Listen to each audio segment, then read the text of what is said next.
Hi everyone, welcome back to Gavin Reads It All, and welcome to episode 11 of Emboss or Toss. I am very excited for this video because I'm going to be bringing back something that I haven't played in about 5 years. Yeah, it's been about like 5 years since I played this dumbass game. So it'll be really interesting to see how this one turns out. I'm not gonna lie, it's been a while. I'm going to have to refamiliarize myself with how to play this. So Emboss or Toss is my read it or unhaul it series where I pick books that are on my physical owned TBR, and if I end up enjoying the books, then I use my embosser to emboss them and keep them forever. But if I don't like the books, then I will toss them forever. And usually the books that I toss will go to my local library, so it's a win-win.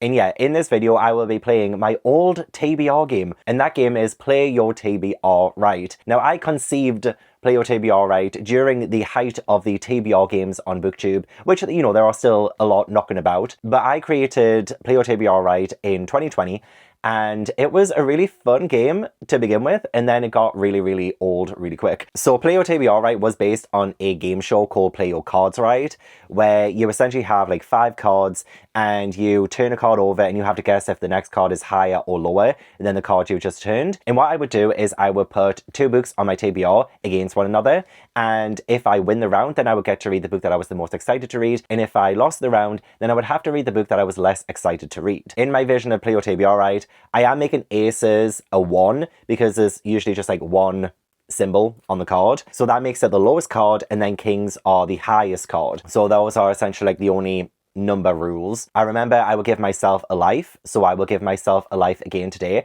and I would also get 1 swap as well. Now I usually give myself 1 swap per round, but I'm not going to do that because I feel like that's a little bit of a cheat.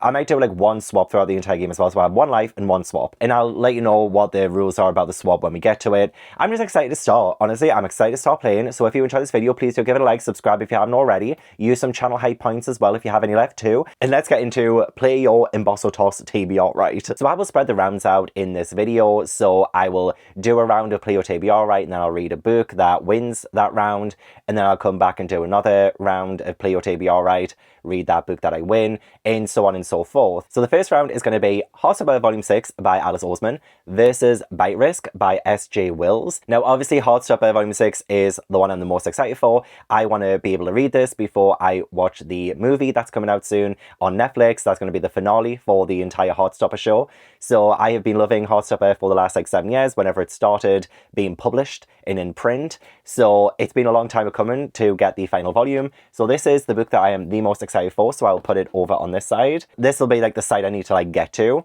And then yeah, Bite Risk. I do want to read this. I've owned it for a while. I've owned it for about 3 years. It is a young adult horror, and I'm a little bit burnt out from horror right now because I've just done Summerween. Whee! Oh, that was a good save. I just did Summerween, and yeah, I'm a little bit burnt out from horror. So I don't want to read this right now, to be honest. So yeah, the books that I don't want to read as much are still books that I would like to read. So I'll put that there. Honestly, I never have a really good setup for these Play Your TBR Right rounds. You would think after all this time I would, but no. So if I lose this round, I will be reading Bite Risk. If I win this round, I will be reading Heartstopper Volume 6. So let's shuffle these cards and begin our first game of Play Your TBR Right in 5 years. I keep saying that because I just can't believe it's actually been that long. Considering it was like a big part of my channel back in the day, it like helped me grow in like the middle of 2020. I managed to make that TBR game, and then yeah, I would say that was when a lot of my growth came from in that year, other than the drama that happened at the end of 2020 of course, but other than that. But anyway, yes, let's do our first round. Oh my gosh. So 1 2 3 4. Oh my god, this is not the best way of doing this at all. Hopefully you get to see. Yep, you can still see okay. So the first card we will be starting with is a 4. Okay, not the best start. It would be amazing if it was like a 1 or a king. So next, I want to say higher than a 4. The next card is going to be higher than a 4. King. Oh my gosh, it's the highest. It is the highest. Okay, I was just saying, oh, I would love a king. So high. Oh, you've got to go lower. You've got to go lower. Otherwise, you know, I'd lose. No, 9. Oh my gosh, it's a 9. Okay, we've got a 9. There's more chance of it being lower, but I have been screwed over before with these higher numbers. It has turned out to be like a king or a queen. Okay, I want to say lower though. I think there's more chance of it being lower, so we'll just say lower. Oh, it's the 1. Oh my god, perfect. Okay, higher than a 1. It's gonna be a 10. Okay, that was perfect. That was a genuinely perfect first round. It does mean that I get to now read Heartstopper Volume 6. So Heartstopper is a gay, young adult graphic novel series, and it follows Nick and Charlie and their love for one another, and it is set in high school or secondary school in the UK, and it's a really heartwarming, beautiful kind of story. So it's going to be hard to read the final one in the series, but you know, it's got to be done. It's got to be done. I don't know if I'm quite ready to say goodbye to Nick and Charlie just yet. I really don't think I am.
Right, let the record show that on Saturday the 11th of July, that was the day Heartstopper ended for me.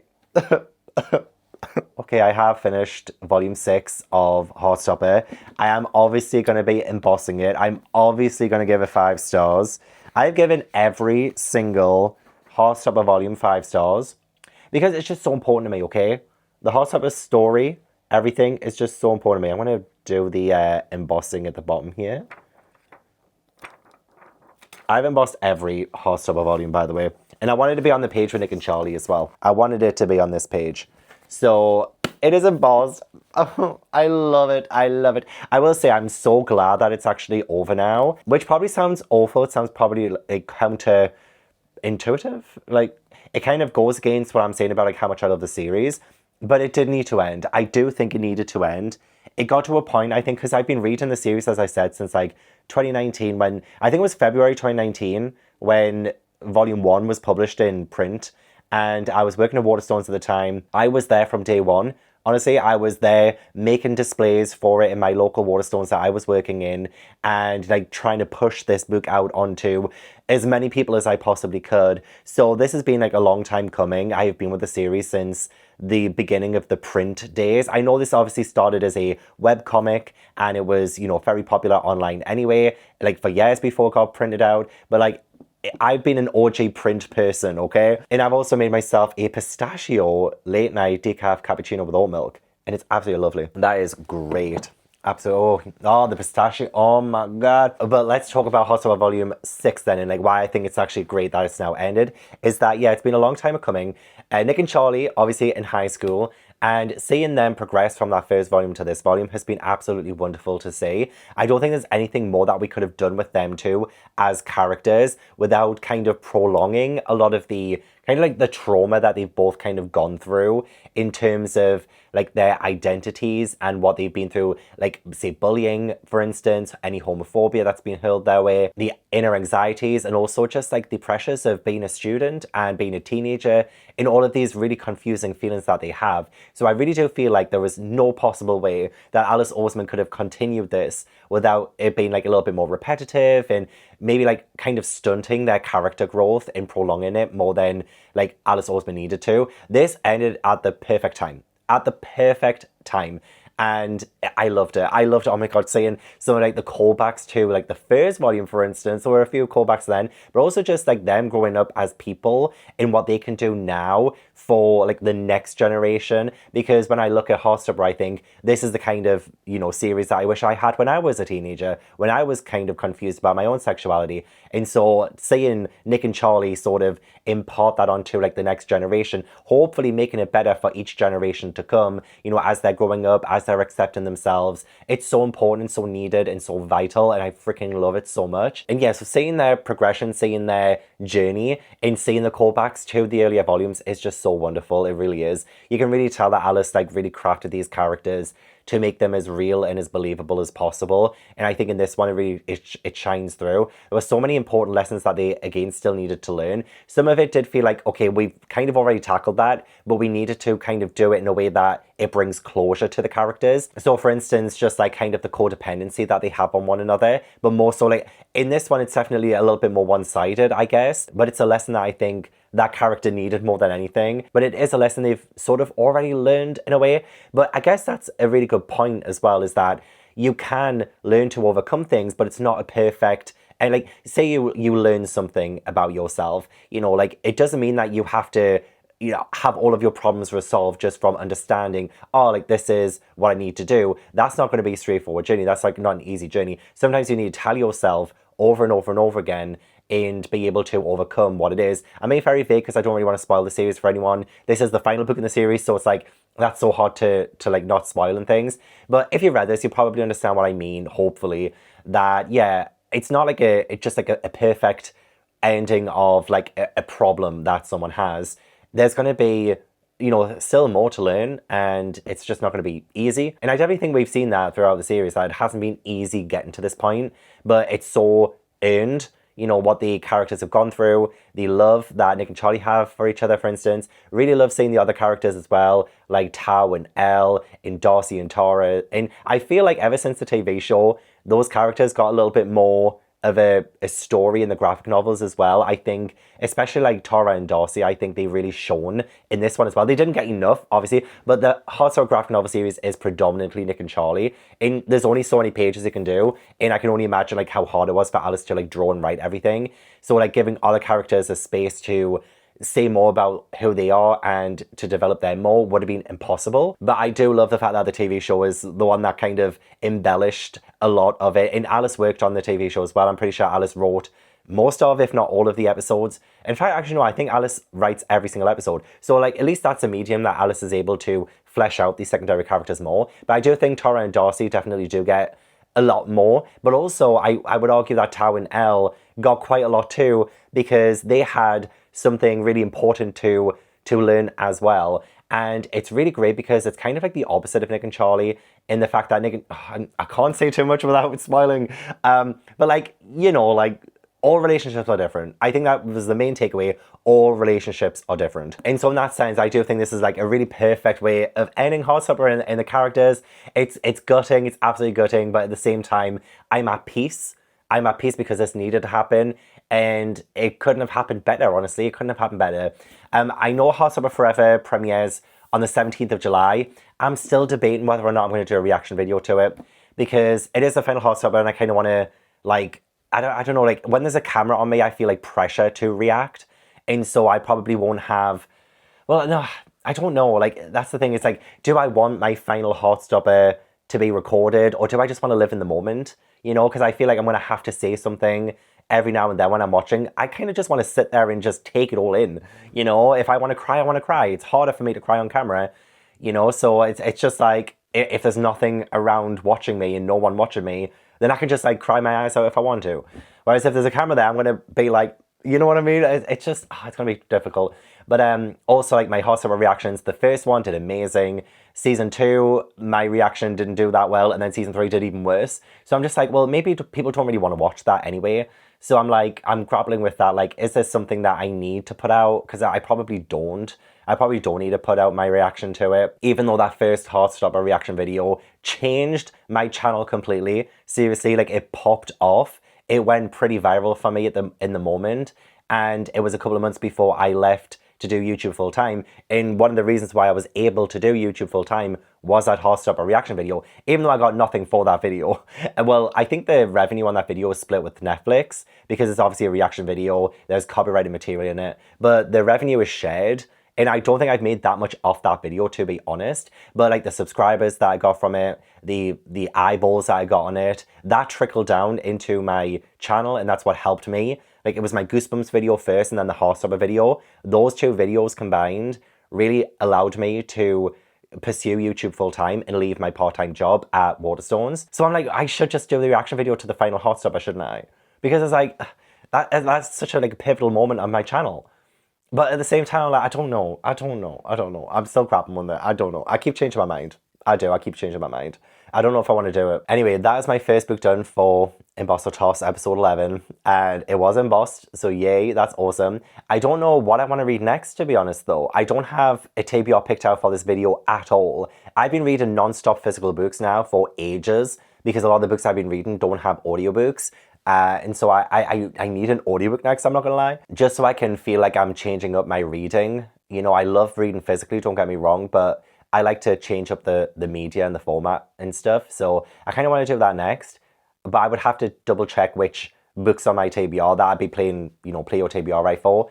Making sure that I have an audiobook for either option in case I win or lose. So I will have to look into that. I just don't know if I really fancy like reading today. So I might not do a play your TBR right until tomorrow. Now I might just chill for the rest of today. I also need to get this sofa sorted because if you haven't seen my Summerween vlogs, I have been able to buy a new sofa. So it's going to be like a 2-piece recliner sofa and then also an armchair. So I'm finally going to be able to get rid of this uncomfortable ass freaking sofa. Because look, I've got these cushions on it that you put on deck chairs and kitchen chairs and stuff on here to make it more comfortable because it's just not comfortable. I bought this in 2023. After about a week, I realized I made a mistake. But I'd already, you know, bought the sofa on finance. So by that point, I was like, well, I'm already in too deep. So my brother is going to pick this up tomorrow because today is Saturday. My brother's going to come and pick this up tomorrow because I'm going to give it to my mum and we're going to put it in the van. And then I need like clean everything under there. I bet you there's so many cat toys under there and so many different like random bits of shit under there as well. Because, you know, the cats play with anything random. And I'll need to clean that. And then on Monday, my new like recliner sofa and armchair are coming on Monday. I have been so excited for it. I think it was last Saturday when I bought it actually. So a week today I bought it and in 2 days time I'm going to get it. I've been so excited. Like I need it so badly. So I think that's when I'll kind of want to sit and read is when I have a more comfortable place to sit and read. I'm just excited for that, honestly. I'm sorry, I can't focus on anything until I get the new pad. I really need to think now of what I actually want to read this week because I don't really know what I'm gravitating towards. I really don't. This place needs a major tidying up, but it is Sunday morning and in around about an hour to an hour and a half, my brother should be coming to pick this god-awful sofa up. And this will be the last time I ever sit on it, well, until I visit my mum, of course.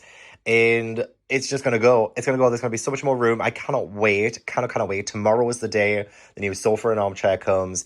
Oh my god, I'm so freaking excited. But yeah, this is the last time. It'll be nice as well because I'll be able to like, you know, do something with this space as well and all of that. There's just going to be so much more room. I just can't wait. I can't wait. Also, I'm currently watching someone show their Blu-ray collection. I've just been watching like a lot of collection videos recently. Anyway, yeah. I just wanted to say this will be goodbye. Goodbye, my friend. Actually excited for a new sofa. New place to steal my seat, eh? Ah, you are so beautiful. Oh, I just love you. Just love you.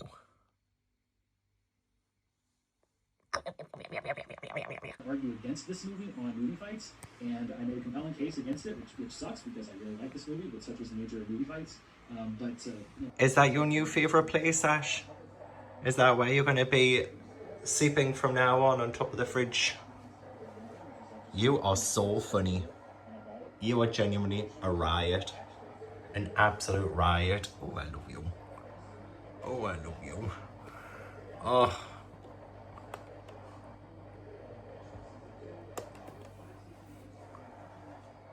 And now the sofa is gone. That couldn't fit in my brother's van. So they're going to get that on Wednesday.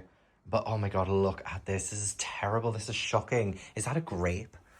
Is this... Oh my god, this is a grape. Oh, Jesus Christ. Jesus H. Christ. Ash, look at all of this mess. I'm gonna have to clean this up. But this is where all of the little ball-shaped things have gone. So at least we've found those. Even this is shocking. Well, all I really want to do is sort the house out. So the next book I want to read has to be an audiobook. It really does, because now I have this space in the living room. I want to be able to like kind of move the bookshelves a little bit. I just want to make sure that some of the like extension cords and things are like put behind things and just change things around a little bit. So now I have the space I can do that. So an audiobook to do that with would be perfect. So I want to do the next round of Play Your TBR, right? The book that I want to read the most is Yesteryear by Carol Claire Burke. Mainly because I've heard a lot of good things about this. It's been very popular recently. I believe Anne Hathaway has been attached to a film, an upcoming film of this or something. And maybe she's the one who's producing it. I don't know. But this could be a really good one because I can also get the audiobook on Spotify. So I can just like listen to it. Now, the next book is something I really do want to read, but I'm a little bit burnt out from the genre right now, and that is Japanese Gothic by Kylie Baker. I am so excited to read this one as well, but I've just done Summerween, and I read 7 horrors back to back. I kind of need to take a little step back from the horror. So yeah, I will be able to start the audiobook as soon as we are done here so I can get on with some housework. Very excited. I also have a movie night tonight at 6:30 p.m. So that's in a few hours. We're watching Camp Rock. There's going to be a new Camp Rock next month. So we're going to watch the first Camp Rock. I might try and do a movie night for the second Camp Rock too before the new one comes out. And yeah, that'll be fun, hopefully. So yeah, let's play this round. So 1, 2, 3, 4, 5. Again, not perfect, but we're working with it. Let's see what number we are starting with, or card even. Oh my god. We're starting with a 1. That is perfect. Thank you so much. Higher. We're going to go higher than a 1. It is a 6. Oh no. Oh no. I think I mentioned earlier that I was going to allow myself to do 1 swap. I'm not going to do that. Like, I'm just going to... Whatever the cards give me is what I'm going to have. So there's going to be no lives. There's going to be no swaps. I'm just going to give myself that, okay? And I know that's making it harder for myself. But yeah, there's just no point really in all of that. Because it's like I'm trying to avoid the aim of the game, you know, by trying to give me lives and swaps and stuff like that. So there's going to be no lives, no swaps. I've changed my mind. So if I lose this, you know, and it's looking very likely. What do you mean a 6? I will still say higher because there's still 7, 8, 9, 10, Jack, King, Queen. So like there's still like 7 cards higher. So I'm going to say higher. I'm going to say higher than a 6. Oh, fuck. It's a 3. It's a 3. Okay, I've lost. I have lost, which means I will be reading Japanese Gothic by Kylie Baker. And this is not, again, like me force myself to read something I don't want to read. It is just the genre, really, right now. I'm still excited for it. I really am. This is set in both 2025 and 1877. We follow Lee in 2025, who is trying to remember where he hid a body. And then in 1877, we follow a female samurai, and she is stalking the borders of her home to protect her family from slaughter. When Lee and Sen find one another through a door between their worlds, they're both looking for answers. Answers to what would be a great question. I think this was Evernight. Is this an Evernight edition? Yeah, it is. So it is absolutely beautiful. Absolutely beautiful. And hey, the last few Evernight books that I've received have been really good. I did cancel my Evernight years ago because the first few picks were terrible, in my humble opinion. But then they started to get really good again, so I resubscribed, and I haven't actually been disappointed with a one in quite some time. So yay. So yeah, Japanese Gothic. So I will put the audiobook on, and we're going to sort out that living room. Eek! It's like a summer reset almost, isn't it? When you get to change the house a little bit and all of that good stuff. Honestly, I'm just so excited to make a change. Anyway, I'm so sorry to Yesteryear. You will have better luck next time, I'm sure. Is that the right place? Oh, and then it was a Jack and a 7. That could have worked out. Okay, whatever. So I am about to start my audiobook, but do you see what I mean about the extension cord? Because I've had these bookshelves here for a little while, and there are plugs behind there, and I need to get behind here so that I can sort it. Like, the sofa used to hide that, so it wasn't a problem. But now it's a bit of a problem because there's going to be... Well, you're going to see that, essentially. So what I need to do is I need to take all of these off. I need to take all these off, move the bookcases a little bit, or maybe just this one. I think the plug is behind here. So if I just move this one, I'm too scared to move it with everything on it. You know, I've had too many accidents with, like, especially the Lego. So we're going to move this and change it up a little bit. I'm also thinking of taking this upstairs, putting it in the landing, upstairs, which I kind of didn't want to do because it's a bit bulky. I might just get rid of this box thing anyway. You know, I've had it for years. It's got all my I was gonna say it's got all my Christina Aguilera books on it. Sorry, all of my Agatha Christie books. Agatha Christina Aguilera, you know, that diva. But yeah, I'm thinking of maybe moving that upstairs and moving the desk a little bit. Or I could always move the desk over here by the window. Could that be fun? Toby, would you like that? Oh man, damn it. I think maybe having the desk over here could be good. Like, I've got things to think about. I think maybe having the desk by the window could be really nice. And there's a lot of plugs here as well. Like, way too many plugs here. There's like a 2 plug there, and then there's a 2 plug here. So what I could do is I could put the 2-piece sofa here, right? Or maybe like move it along a bit. If I have the desk in the corner there, and have the 2-piece sofa here right in front of the TV, and like the armchair here, like if I get rid of that and move that, like the armchair could be here. Because you can easily get around it to get to the outside, the back garden. So, gosh, I don't know. Like, these are the things I'm going to be thinking about as I'm listening to the audiobook of Japanese Gothic. But the potential of moving things around and changing things around just always makes me so excited. So yeah, let's start my next read. Oh my god, there's a hedgehog. Ash, get out of me fucking way. There's a hedgehog. There's a hedge. Oh my god. Oh, it's so cute. Oh, it's so beautiful. I wonder if it's the same hedgehog I've seen multiple times over the last couple of months. Oh, you are so beautiful. Don't worry, I will put some food out for it. Because I've heard hedgehogs like cat food. So I will put out some food for it. Oh, you're so beautiful. Oh, I love you. Oh, I love you. I love you. I want to keep you. I'm about to start my Camp Rock movie night. I am currently making a decaf cappuccino for that as well because it is nearly 6:30 p.m. Oh my god, I'm just obsessed. I'm just obsessed. I love you.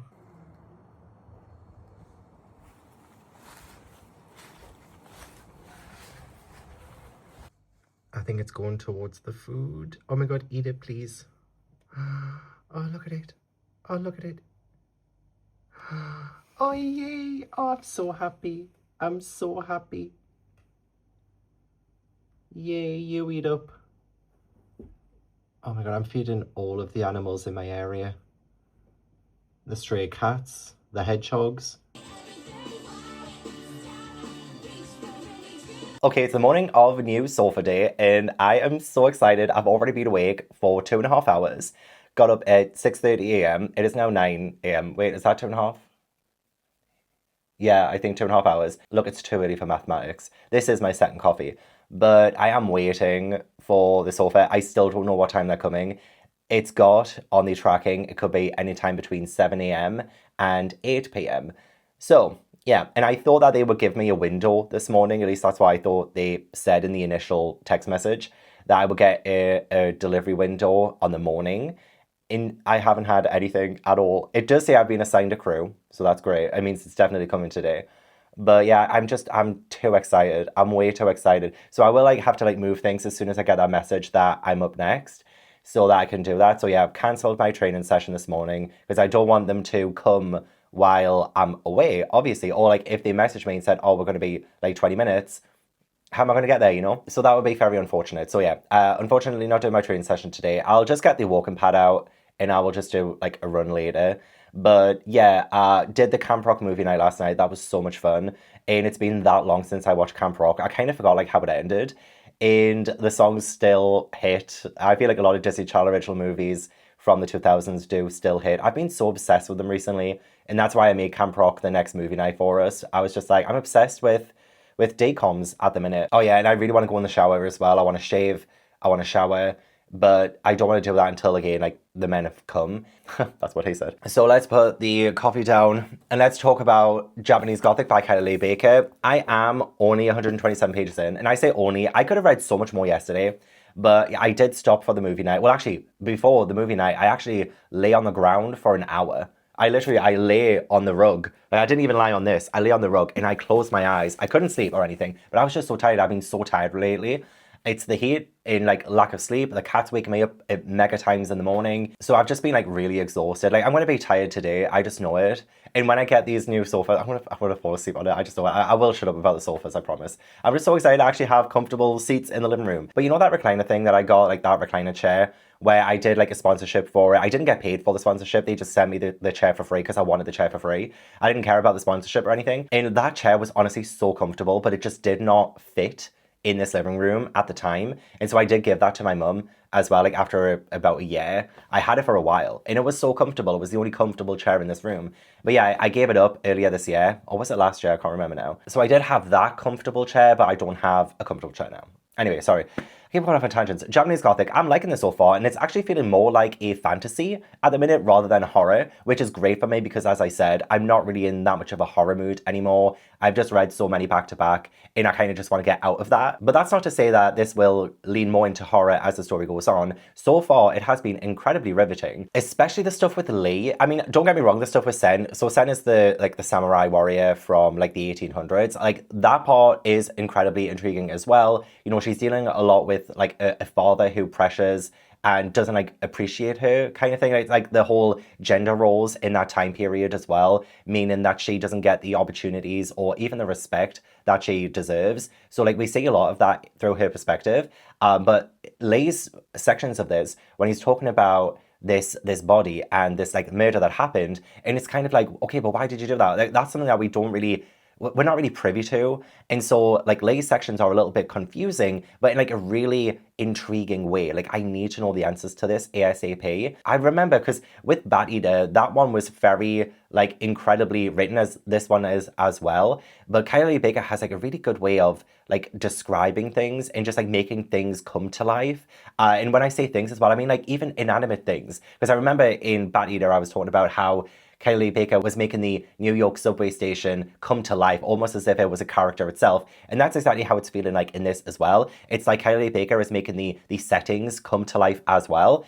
And that there's like a whole connection between Lee and Sen. And that part of it is incredibly like well written, well thought out, and I'm really enjoying that aspect of it and like how they connect. It's something I didn't expect going into this because I wasn't really sure exactly what the plot 100% was. I mean, I kind of did, like judging from the summary, it sounded like, yeah, it sounded a certain way in the summary, but like the way that it's unfolding, it's making more sense because I was a little bit confused like how it would, you know, intersect, but it makes sense. And yeah, as I say, it's not really feeling like horror for me at the minute. There have been some, you know, gruesome, you know, descriptions and stuff like that.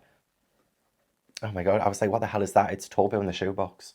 It is feeling like more like a little bit ghostly at the minute, if that makes sense. I am enjoying it. I'm really enjoying it. I do have the audiobook as well. It is on Spotify, and I've barely been using my Spotify listening hours, so I have plenty. I also have plenty of credits on Libro because I keep accumulating stuff and not using them. Same with Everin too. I keep losing credits because aren't they supposed to like expire after like 6 months now or something? I'm pretty sure I had more credits than I've woken up to. But I still have quite a few credits on there as well. I've been lacking listening to audiobooks for months now, for absolute months. And I feel like I need to get back into it because, yeah, I'm needing it, especially now with it being so hot. Like, I'm wearing this. Like, I didn't want to wear this. I feel very exposed right now. But I need to wear it because, well, you know, when the cameras are off, everything comes off.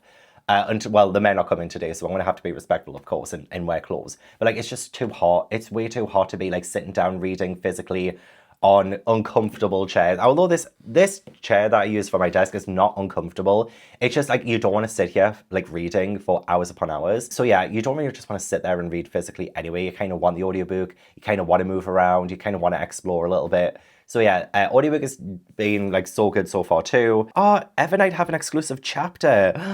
Amazing. Oh, I love it when book boxes have like exclusive chapters and things. That's so cool. I can't remember what I was saying. Anyway, I want to put this away. I'm gonna like I don't want to do any reading until the men have been and I can use the new sofa. Let me check the tracking one more time. See if I've been given a window. Okay, it says 13th of July 2026 AM. So that must mean it's coming before 12 p.m. then. And it's currently 9:09 a.m. for me. So I imagine it should be coming within the next 3 hours. Hopefully. Oh my God, hopefully.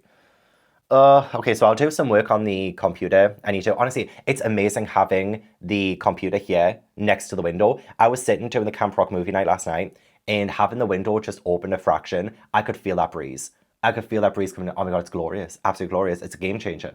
A game changer. I honestly love having like everything like change around a little bit. It does mean I can look out the window as well whenever I'm feeling a little bit too boxed in. You know, like when I'm in an editing session or like a really long live show, I can just look out the window and feel refreshed.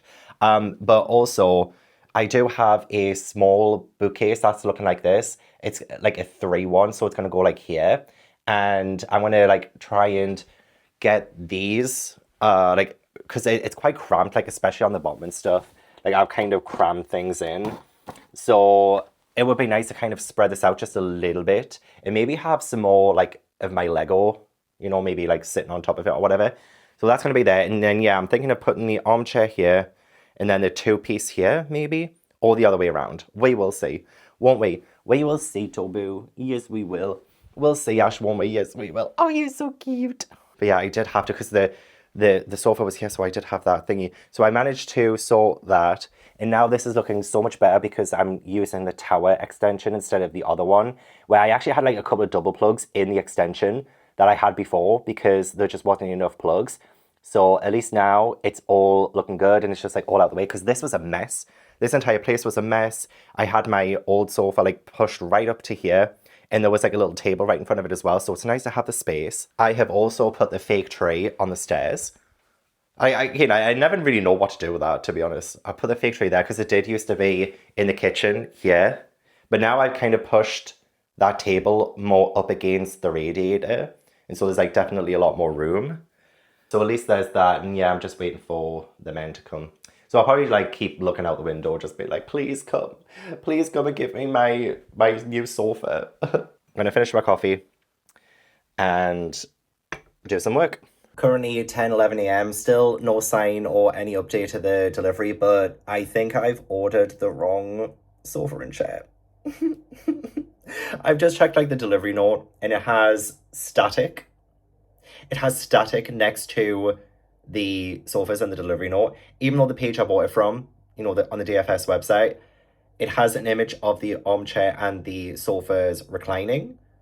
Apparently, I'm getting the static ones. Guys, I have fucked up again. How do I keep doing this? I'm supposed to be 34 years old. I'm supposed to be 34 years old. I'm still holding out hope that they do come and they're recliners, but now I'm genuinely doubting it.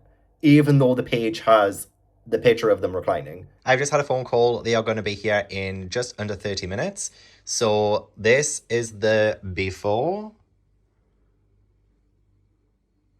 Make sure you get a good look at that. This is the before and this is the after. And I'm not 100% sure how I feel about this layout, to be quite honest. Obviously, that's going. That needs to go. But yeah, I mean, they're so comfortable. For one, they are genuinely so comfortable. So the fact that they're not recliners, it doesn't really matter anymore, to be honest. They are just very, very comfortable. But yeah, I'm not 100% sure I like where they're set out. But honestly, I'm looking at the room and I'm like, how else can I do this? How else can I actually do this, you know? I'm going to have a little play around. I think I'll have a little bit of a play around. And we'll see how it ends up. And I think the rug, though I did have the rug there, but it just doesn't really fit anymore. So I've gotten rid of the rug. I would need like a bigger rug, to be fair. So I might put that rug upstairs. Anyway, let's see what the cats think of it. I had to put them in my bedroom while the men were coming in and out so they wouldn't leave. They're gone. They're gone. Don't worry, they're not here anymore. You want to have a look at the new sofa? Want to have a look at the new sofa?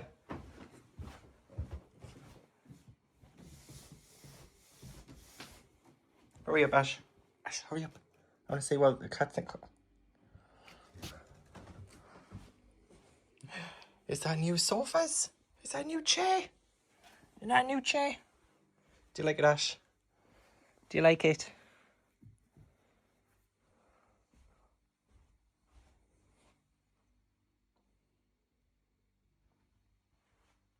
Oh, you little shit. First thing he does. Oh, do you like it? Oh, do you like it? Is this your chair, is it? You picked this one as your chair, have you? Ooh, ooh, oh, I think he likes it. Oh, you're straight away just lying down on it, you cutie pie. Toby, what do you think? Toby, what do you think? No, not the box, the chairs, man.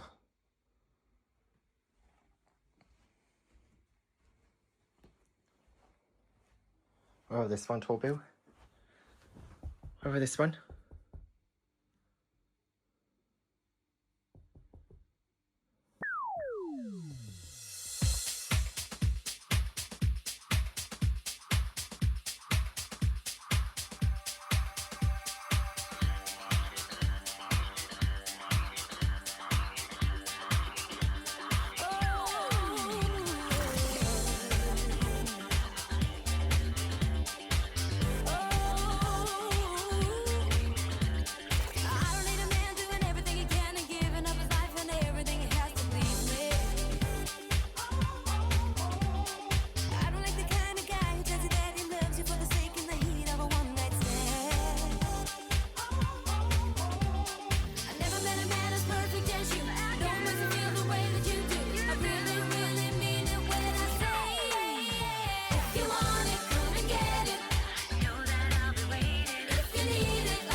Oh, guys, I'm in love. I am in love. Like, I am gutted I didn't get the recliner seats, but I've been sitting on this now for hours. Hours. I have finished Japanese Gothic.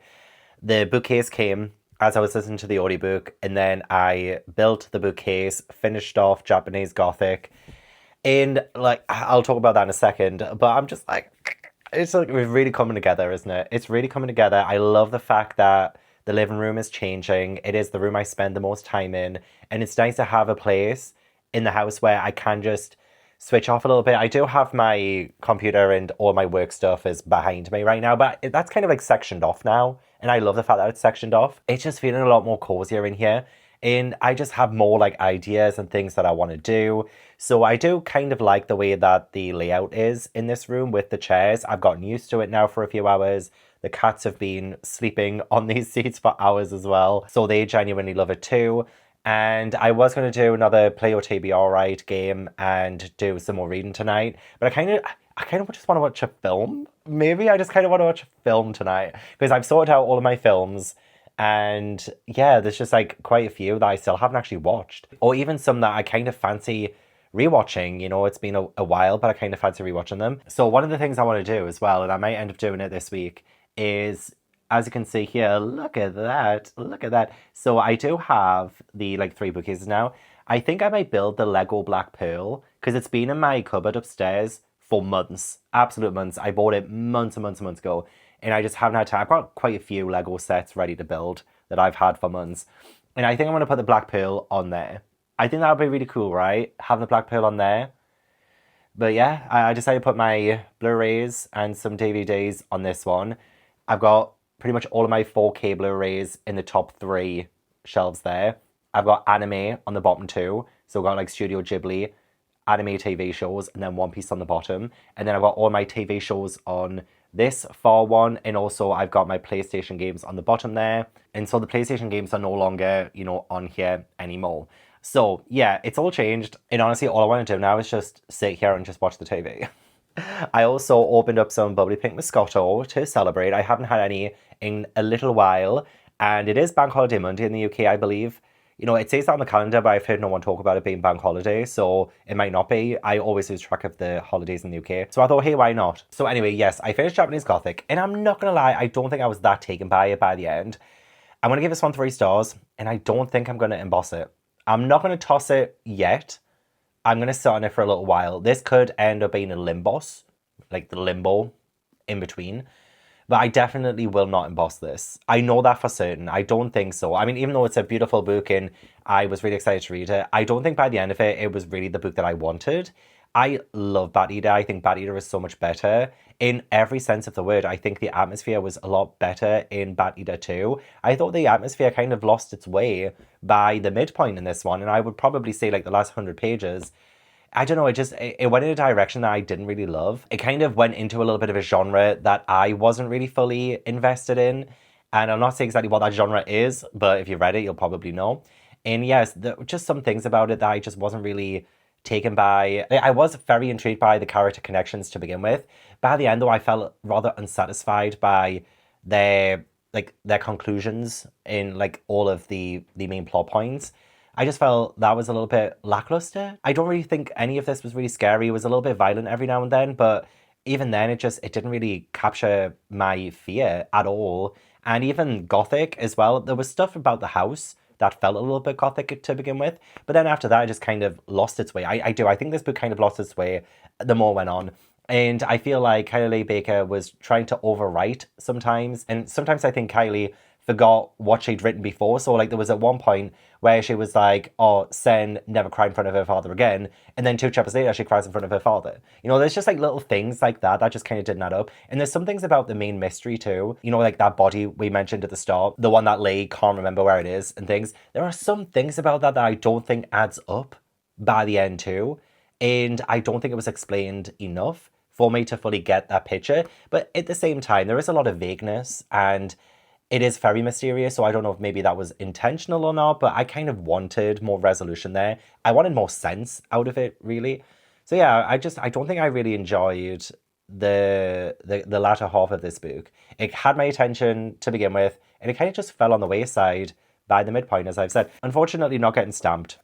I am gutted though, because it's so beautiful.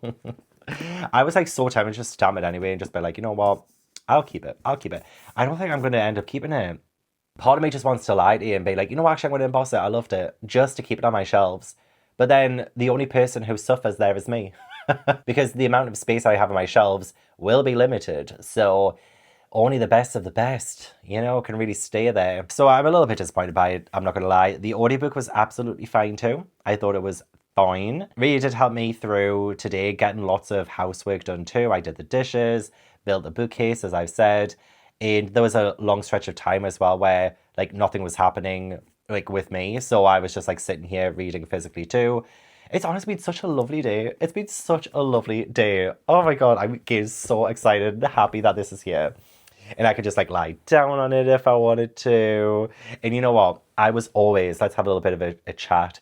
I was always a little bit embarrassed inviting anyone around. Like if I ever have friends visit, the first thing I think in the back of my mind is they're going to be uncomfortable. They're going to be uncomfortable because we're going to be sitting in the living room and all the time I want to worry about that. And so I'm very self-conscious. And the 2 friends that I've made in my local area, I've been to theirs plenty of times. You know, I was there just the other day, actually. I was on my way home from the gym and Matt said, oh, do you want to come in for a nice coffee? I said, yes. So we ended up sitting in his garden and chatted for a bit, which was great. We had a catch up about the whole like Joshua David Evans stuff and all the stuff that we haven't talked about because he does work as cabin crew and he has long stretches of time when he's away. So I don't see him that often. So when I do see him, we usually do have a big catch up. But Matt and Juan, who are my friends from my local area, they have never been in my house. Juan came in once, and that was when we went on this like massive walk. Matt was away, and I was like, "Oh, do you want a coffee?" And so we had a coffee in the kitchen, and then he went. But like, I haven't invited them to like be in my house for like a catch up or like food or anything like that. I just didn't want anyone to sit on that goddamn uncomfortable sofa. So now, whenever my friends want to come over, great. I would love you to come over and see the new sofa, see the new digs. The living room is coming together. The thing is, though, I don't even know what I want to read next. Again, I'm telling you, there is nothing on my brain that I want to immediately read on my TBR. I'm essentially just winging this entire thing. I'm just winging it. I'm just winging this week. I'm kind of trying to figure out what I'm doing content-wise. I'm going away next week for a few days for Vlogs of Halloween. And then the week after that, I'm going away for Steph's wedding for a couple of days. And I'm coming back here for a day. And then I'm going away to Peru at the start of August. So things are a little bit all over the place. And I do feel like I need to move my ass and rush and get things done. But at the same time, I'm like, I've got decision fatigue. I don't know. Like, I'm kind of frozen. So my schedule's a little bit weird for the next 4 weeks, really. Yeah, I'm just trying to figure out what am I going to do to fit things in. I might do a 24-hour reading vlog at some point over the next week too. But yeah, other than that, I have my plans for the rest of the year essentially. But July and August is a big question mark because things will probably like move around because of Peru at the start of August. And then vlogs of Halloween, September, October. South Korea in October. Oh, anyway, I keep forgetting. I do have a trip to Vietnam coming up in March 2027 with Drover Trip. I think I have 10 spots left now. I will leave a link to that down below if you fancy coming. Just as I prepare for Peru, I'm so excited. I haven't done a Drover Trip in nearly a year. The last one was Norway, August last year. So much fun. So good. So I am excited for Peru. I'm just like underprepared, I think. I haven't really thought about it. Anyway, sorry, this was a little bit of a chatty section, wasn't it? I've got the drink out now, haven't I? You know what? I'm gonna go upstairs.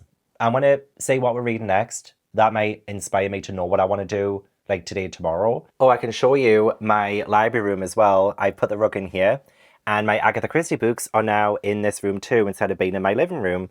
So I think that worked out really well. I think it looks good there. Okay, let's have a look at what I could potentially read. I do still want to listen to audiobooks. I know it's going to go against like reading my physical books and things. But as I said, I haven't listened to audiobooks very much.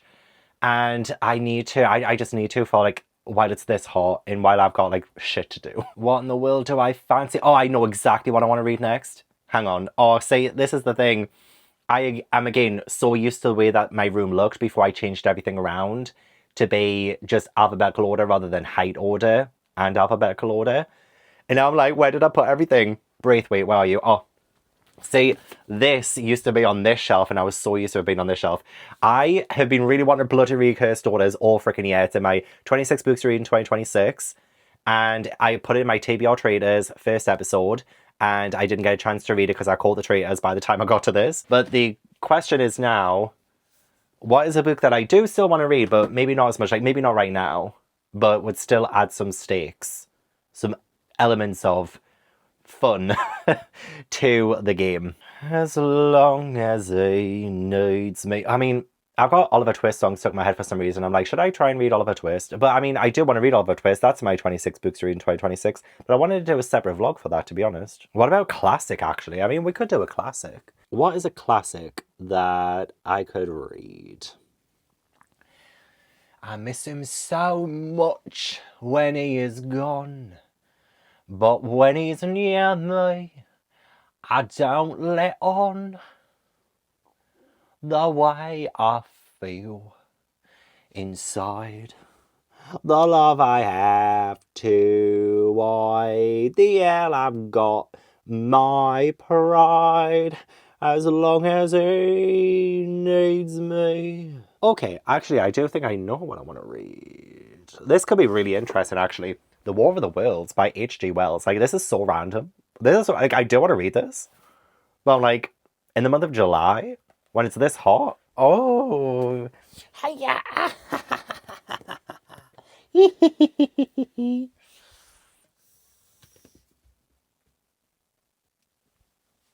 Ash, what are you up to? What are you up to?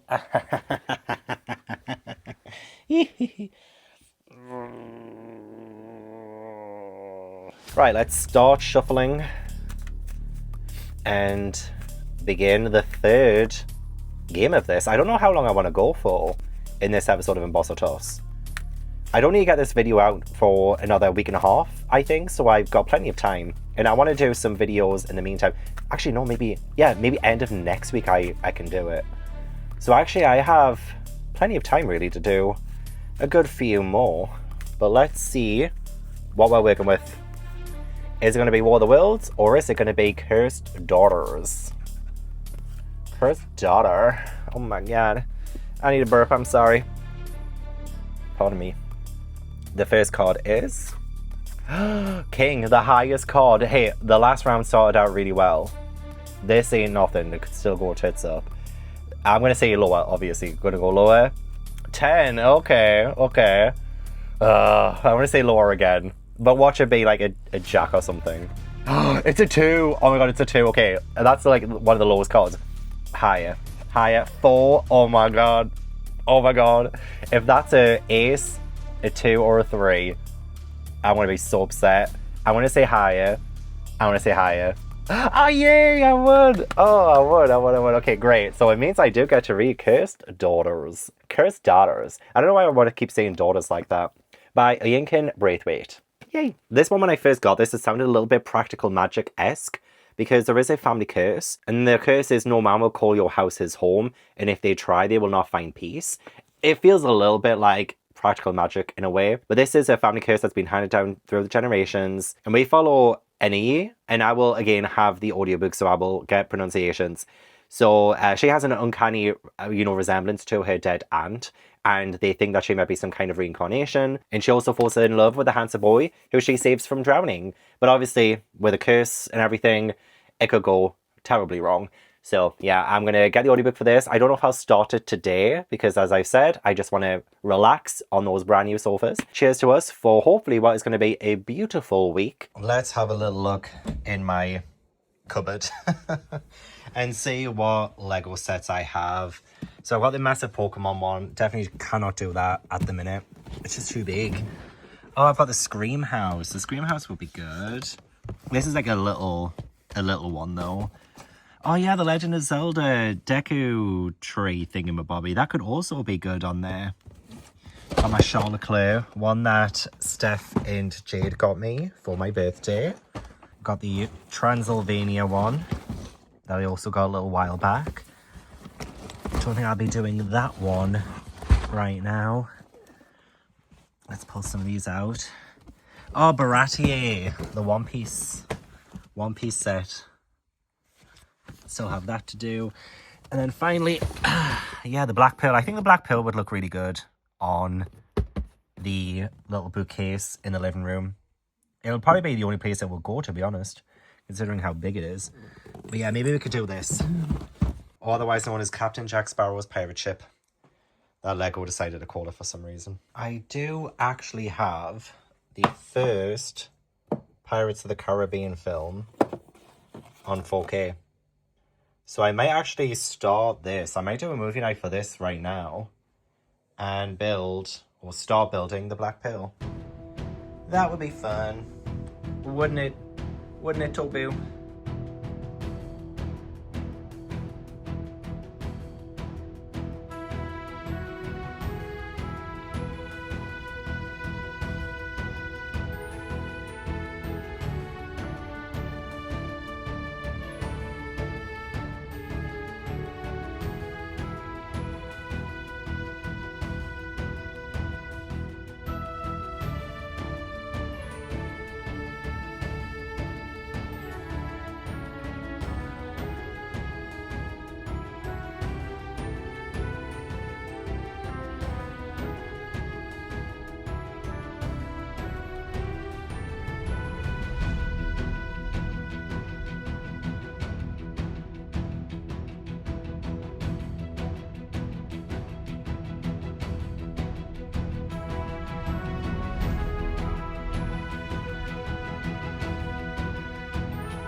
progress of the Black Pearl so far. I am on bag 14 of 22. So I finished the first 13 bags, 9 to go. 9 to go. I'm so happy with it so far. It's so cool. It is so cool. Can I do this? Oh, I'm obsessed. I am obsessed. It is currently Tuesday. It is now 3 p.m. I have members reading sprints in 1 hour. And I have been listening to the audiobook of Cursed Daughters all morning. So I started about 10 a.m. and I've been just cracking on with the Black Pearl since then as well. And the fact that I still have 9 bags to go, I'm so slow when it comes to Lego. I really am. But yeah, I finished this, and it does mean that I finish another 26 books during 2026, so I can pop that trophy. But also, yeah, I don't think I'm going to end up embossing this one. I am going to give it 3 stars. I don't think this is really nicely written, but kind of not exactly what I was expecting going into it. This one was very, like, romance heavy, which I kind of... You know, I should have known this, especially considering, you know, the main character, she has fallen in love with a boy, but there is that family curse where it prevents, you know, boys being content or happy in these relationships with these women from his family. And when it came to the romance side of things, it was some of my, like, least favorite parts of the book, but the parts that I did love were the scenes with the family and the family dynamic, because there is such a rich culture there. There is such a rich family history between these characters, and just seeing the generational themes, like, being passed down from daughter to daughter is so interesting. I love seeing that. I love seeing how each generation kind of, like, butts heads with the, you know, the elders, for instance, and saying, like, how they can bring their own modern day sensibilities into what's happening right here, right now. So I did thoroughly enjoy the scenes with the family, and I did enjoy some of the scenes with, like, the main character and, like, her boyfriend's mother, for instance.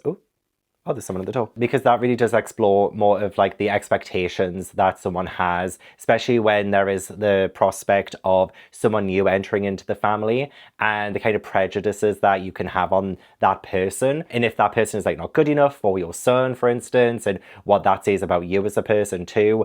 Just so many different, like, really great things that were explored through the families. But yeah, I wasn't really the biggest fan of, like, the romance side of things. And so for that reason, I don't think this is a book I'm going to keep on my shelves. So I won't be embossing it. I will be tossing it, but not anytime soon. That's the thing with the books that I will be, like, eventually tossing, is that, you know, they're going to be staying with me for a while. Like, there's no immediate action need to be had to get rid of them or anything. I did also like the different time jumps too. You go from, like, 2000 to 1994 and, like, other years as well. And seeing those time periods being represented too is really cool.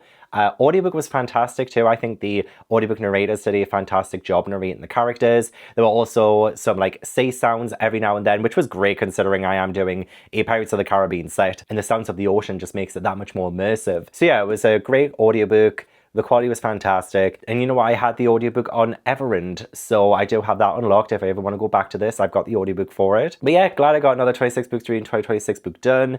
And we can move on to the next book too, because I do need something to read while I am on sprints today, but I have no idea what yet, so I'm going to have to go upstairs and check again. It will be another audiobook until I get this goddamn Black Pearl done though. I can't believe how long it's already taken me. It took me the entire film last night. It's taken me the entire audiobook of Cursed Daughters today, which took me, what, like 5 hours? So 5 hours to an, so 7.5 hours, and I've only done 13 complete bags, and I'm on bag 14. That is a long time. I just take my time. What can I say? Okay, I have my 2 books that I am going to play for this round. The book that I want to read is A Life on Our Planet by David Attenborough. The audiobook of this is narrated by David Attenborough himself, so that would be a fantastic audiobook to listen to today. And it's been a long time since I've read non-fiction, so that could be really cool. And also this was gifted to me from my friend McKenna over at McKenna Loves Content, so it'll be really nice to get to a gifted book. The book on the other side of this will be Hot Wax by ML Rio. I bought this when it first came out, and I was interested in reading it. I think it's been about a year. But ever since then, I've heard not great things about it. So my want and need to read this isn't as high anymore. Obviously, I will make my own mind up when I get a chance to reading it. And it is on my shelves for a reason. But, you know, I'm not as excited to read it as I am A Life on Our Planet. So, let us do the next round. Yay. And then, yeah, how long's left now? Yeah, just under an hour until sprints. So it'll be quite nice. Quite nice to have whatever I need to read next already picked, so I can just crack on with sprints. That should do it. 1, 2, 3, 4, and 5. It's so uneven. I do apologize, but we are starting with a 1 again. Oh my god. Obviously higher than a 1. 8. Oh god. Oh god. I can't remember if this is what happened the last time where the third card I picked, you know, screwed me over when I thought we were off to a good start. I'm gonna say lower than an 8. 5. Okay, 5. Whew, 5. Okay, I'm gonna say higher. I'm gonna say higher than a 5. King. Oh my god, king. And then lower, obviously 3. Perfect. I'm reading A Life on Our Planet by David Attenborough. Skull. Honestly, these rounds have been so good to me. I've won 3 out of the 4 rounds so far. I'm so good. I don't want to jinx it, but I'm just so good. But yes, this is David Attenborough's account on what I think he has seen of the Earth. I'm 94, I've had an extraordinary life. It's only now that I appreciate how extraordinary. A Life on Our Planet is my witness statement and a vision for the future. Story of how we came to make this, our greatest mistake, and how if we act now, we can yet put it right. So yeah, I think this does talk a lot about the fact that we have messed the planet up over the years. And I just wish that we could, you know, respect our planet a little bit more. Let's do it. Oh, it has a little ribbon thing as well for a bookmark. I love it. I love it when a book has a ribbon. Hello, Tobu. What are you doing in there? What are you doing in there for, Tobu? Huh? You're not part of the Lego. You're not part of the Lego.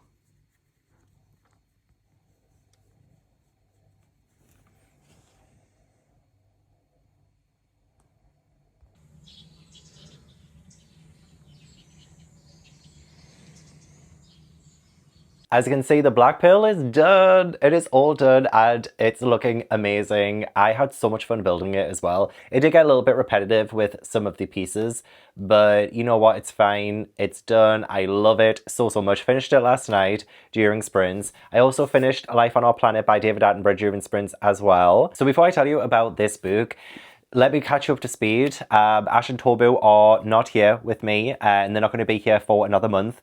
So I'm going to miss them. I want to miss them so much. They are currently at my mum's. She picked them up a couple of hours ago. I did training, still in my gym stuff because I need to go in the shower, but I haven't yet. So yeah, my mum and sister came. They picked up Ash and Tobu because next week I'm away to film Vlogs of Halloween. And then I have Steph's wedding the week after that. And then I'm going to Peru the week after that. Or like a few days after Steph's wedding. So my mum can't really like come here, leave, come here, leave, and come here and leave again. So we thought it would be best for the cast to just stay with my mum for a month. So yeah, she's picked them up now because, yeah, I'm away on Monday. Today is Wednesday. And then she won't see me again until next Wednesday. But I'm traveling from my location, so I probably won't see her next Wednesday. So today was like pretty much the only day that she and my sister could come over and pick them up. So yeah, it's a little bit early, like majorly early before I go away. But it was the only time she could pick them up and I missed them already. Hopefully it does mean I get some good night's sleep for the next month. Seriously, I've been having terrible sleep with those bloody cats. Anyway, let's talk about A Life on Our Planet. I finished it yesterday and we are gonna emboss it. I mean, I wanted to emboss it anyway because it was a gift from McKenna, and I have given it 5 stars, mainly on the basis that this is non-fiction and it was incredibly informative. Satisfying, always satisfying. Yeah, it's non-fiction, very informative about our planet. And I did listen to the audiobook and David Attenborough narrated the audiobook and he was absolutely fantastic. Like I could listen to a 24-hour documentary, like from beginning to end, from midnight to midnight, I would listen to one. I just love hearing him talk. He has such a amazing voice in a way that, you know, he's talking about this really serious subject matter, right? But he's saying it in a way that's not like condescending to like a lot of us, because, you know, a lot of us have like fucked up the planet. Like humans as a whole, we kind of like fucked up the planet. The resources that we take and the fact that the earth is not really going to like sustain us forever. And we kind of just like escalated things. But he tells us that in a way that doesn't like judge us, because, you know, like it's not like every single person's fault on this planet. It's kind of like the world we've been born into now, that we are just like stuck in our ways. And what we're doing is like not really helping the environment. It's not helping animals. It's not helping, you know, so many things to do with the earth. And so I love the fact that David Attenborough told this whole, you know, informative thing without being condescending about it. And I also have existential crises, like every now and then. I really do. I always think of how insignificant my life is compared to the grand scheme of things, and like how much of an ant I am compared to the massive world that we're in. And sometimes I will think about the planet, or our place in the planet, the solar system, the fact that not everything lasts forever, the fact that one day none of us are going to exist anymore. You know what I mean? Like, oh my God, I'm already going down that rabbit hole again. Goddamn. Sometimes I will go down that black hole of thinking, shit, I don't matter, nothing matters anymore. And I did get that feeling a few times reading this because, yeah, it's hard not to when you hear about and see the degradation of our planet. So at the start of every chapter during part 1 of the story, you have the year 1937, world population, carbon in atmosphere, and remaining wilderness. You have those 3 statistics. And so for remaining wilderness, 66% in 1937, and then in 2020, 35%. Isn't that genuinely terrifying? And just like hearing it in the audiobook, and just he'll start the chapter off and he'll give those statistics, and you'll see the world population increasing by a magnificent amount, the carbon in atmosphere as well increasing, but then remaining wilderness decreasing. And it's like, that's the part that we need to protect. That's the part that needs to exist. And it's just, it's so gutting. It genuinely, like, again, I do avoid nonfiction like the plague sometimes because I can't be feeling like this. But there was a lot of like, oh, these are the things that we can do to hopefully help improve this. Like, it wasn't all doom and gloom by the end. David Attenborough does offer suggestions and things. And it really is a case of like, everyone needs to kind of chip in on this and make a difference and make a change and reduce our footprint. And, you know, but at the same time, obviously, like, it's really hard because you need big nations to do this. And oh my God, I could talk about this forever because like it is a passionate thing, and it is something that I have been very conscious of. And especially when we talk about animals in the wilderness and, you know, the innocent creatures that we have kind of, I guess, like slaughtered over the years. There was a part in this when David Attenborough was talking about his time abroad, and he's talking about, oh my God, it was awful, absolutely awful. But there was a gorilla that was like killed by poachers, and these poachers did awful stuff.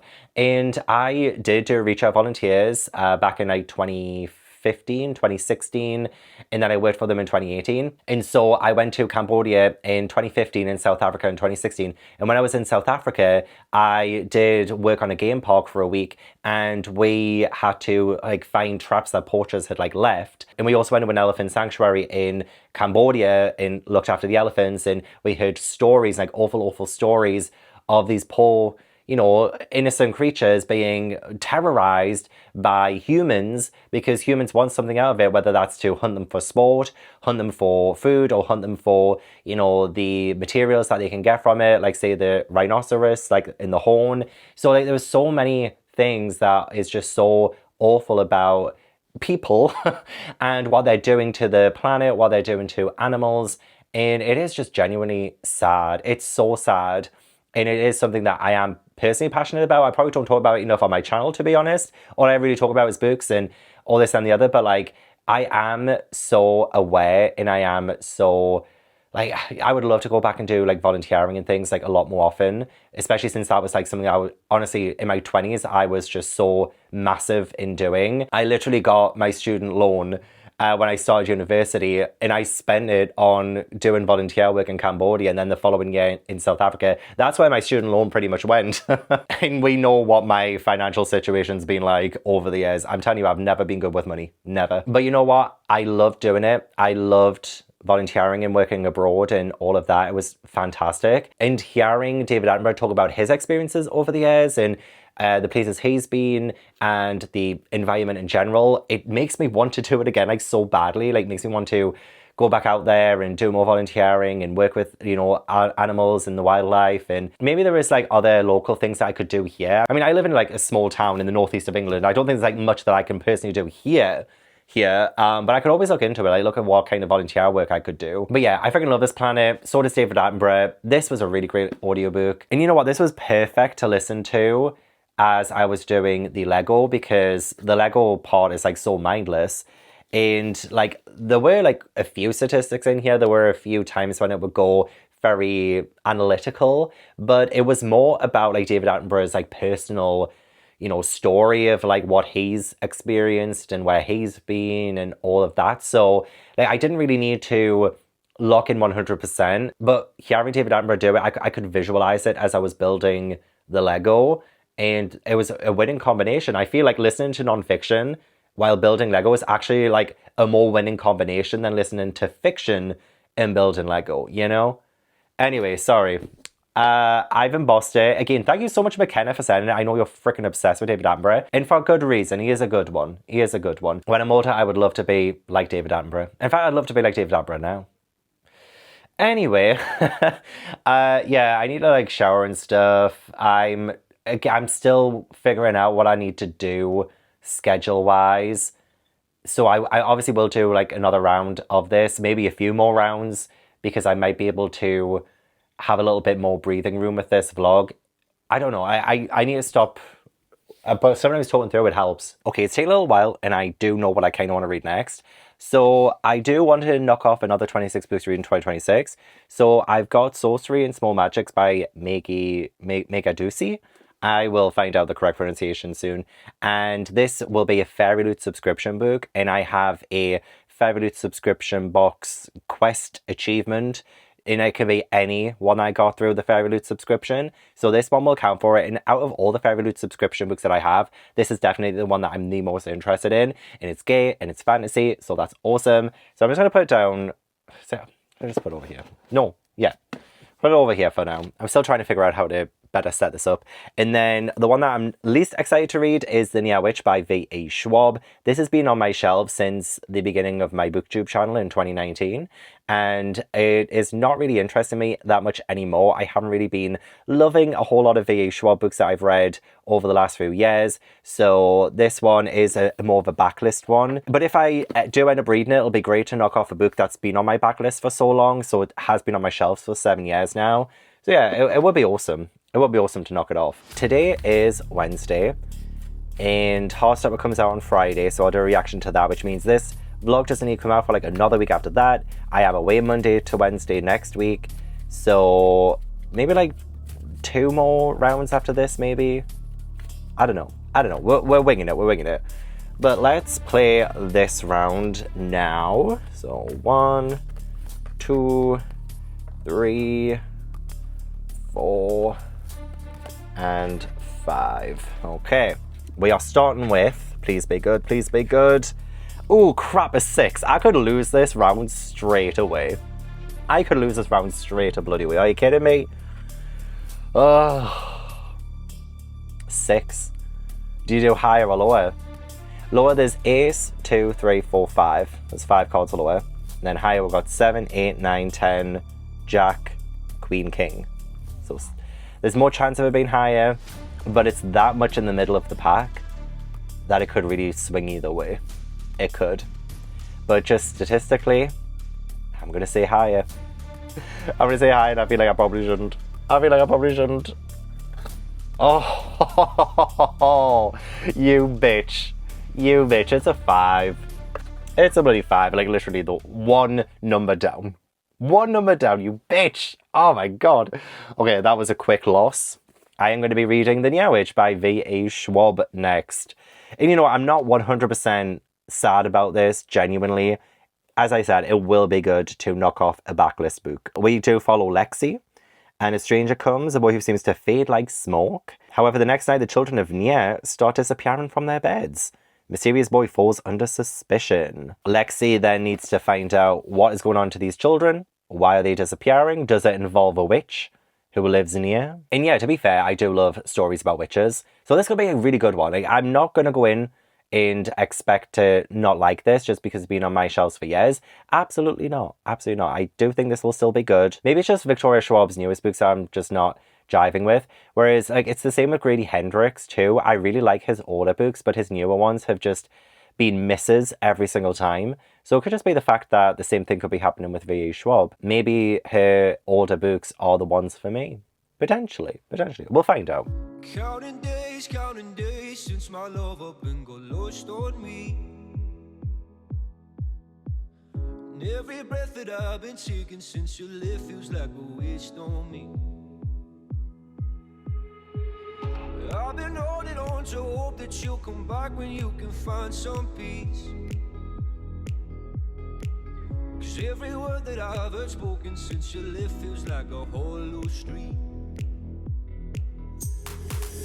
I've been told to get you off my mind, but I hope I never lose the bruises that you left behind. Oh my Lord, I need you by my side. There must be something in the water, cause every day it's getting colder. And if only I could hold you, you'd keep my head from going under.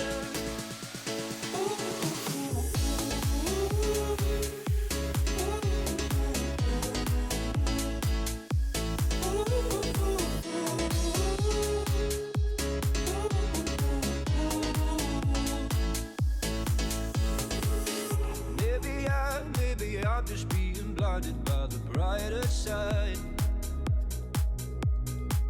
of what we are because it's over. Well, there must be something in the tide. I've been told to get you off my mind, but I hope I never lose the bruises that you left behind. Oh my Lord, I need you by my side. There must be something in the water, cause every day it's getting colder. And if only I could hold you, you'd keep my head from going under.